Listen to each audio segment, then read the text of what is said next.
Friends, welcome to Seethu's Biology. Today our topic is about gram positive and the gram negative bacteria. In the previous video I already said that what is the major difference between the gram positive and the gram negative bacteria. Now also I will recall that actually the gram positive and the gram negative bacteria are classified based on the cell wall composition of the bacteria, mainly the peptidoglycan layer composition.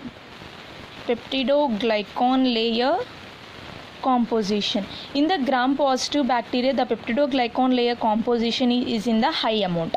In the gram negative bacteria, the peptidoglycan layer composition is in the low amount. In that way, the gram positive and the gram negative bacteria are classified. Let's see what are the bacteria come under the gram positive and what are the bacteria come under the gram negative. This is the flowchart of the gram positive and the gram negative bacteria. First, let's see about the gram positive bacteria. Actually, the gram positive bacteria are classified into two types based on the structure. Means if the gram positive bacteria is in the cocci shape, means round shape, then it is come under one category, and if the gram positive bacteria is in the rod shape, then it is come under the second category. In that way, the gram positive bacteria are splitted. Let's see first about the gram positive bacteria under the cocci.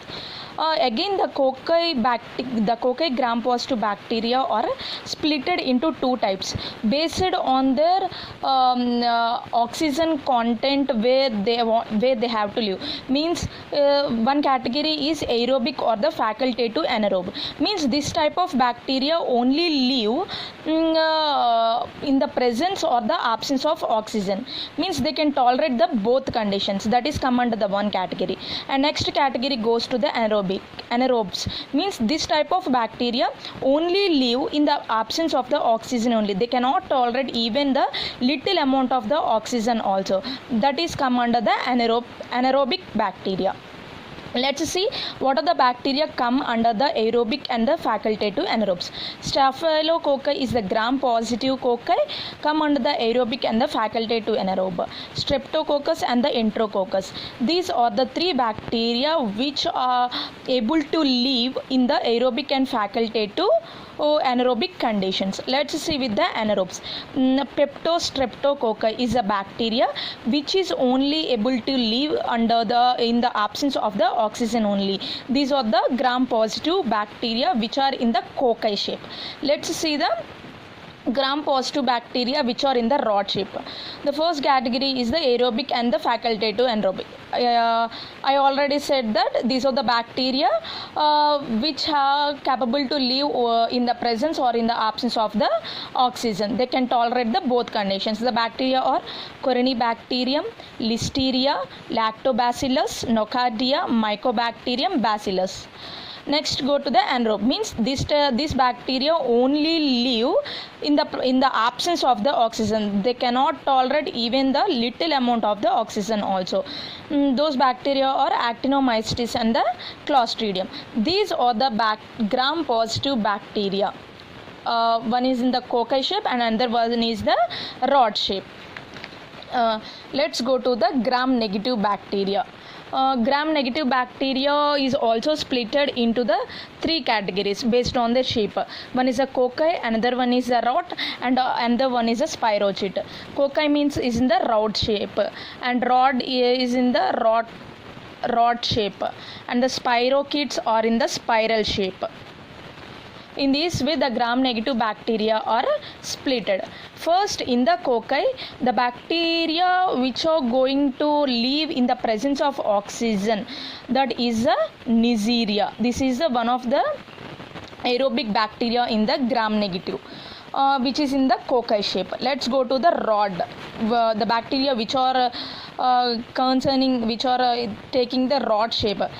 Those are splitted into again four categories. That is the aerobe, means the bacteria which are living in the presence of oxygen, and the facultative anaerobe means the bacteria which can able to live even in the presence of oxygen or in the absence of oxygen too.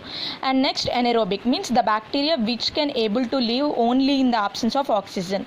Next, the category is microaerophilic, means the bacteria which are able to live in the presence of little amount of oxygen, means they want minimum amount of oxygen for their survival. Let's see with the aerobic bacteria which are having the rod shape, that is a pseudomonas. Next, the facultative anaerobe big bacteria or Salmonella, Shigella, Klebsiella, Proteus, Escherichia, Yersinia, Bordetella, Haemophilus, Brucella, Vibrio. These are the facultative anaerobic rod shaped gram negative bacteria. Let's go to the anaerobic bacteria which are having the rod shape. Those are the bacteroids, Fusobacterium and the Prevotella. And next, the microaerophilic means this bacteria wants minimum amount of the oxygen for their survival. That one is the Campylobacter. These are the rod shaped gram negative bacteria. Let's go to the spirochetes, means these are the bacteria having the spiral shape in it. These are also split into two types, means aerobes, means they can live only in the presence of oxygen. Anaerobe means they can live only in the absence of oxygen. Presence of oxygen and in the absence of oxygen. The aerobic spirochete gram negative bacteria is the Leptospira, and the anaerobic spirochete gram negative bacteria are the Borrelia and the Treponema. These are the different gram negative bacteria which are splitted based on their shape and based on their state of living, in which conditions they have to live. They can live, means even in the presence of oxygen or in the absence of oxygen, or in the both conditions. In that way, the gram positive and the gram negative bacteria are characterized. In the next video, I am going to give the detailed information about the each and every bacteria. What is the morphology of the bacteria, what is the pathogenesis of the bacteria, how the disease is diagnosed in the lab. That all complete information is I am going to give in the next video. I think you like this video. If you like this video, please do subscribe and share. Thank you.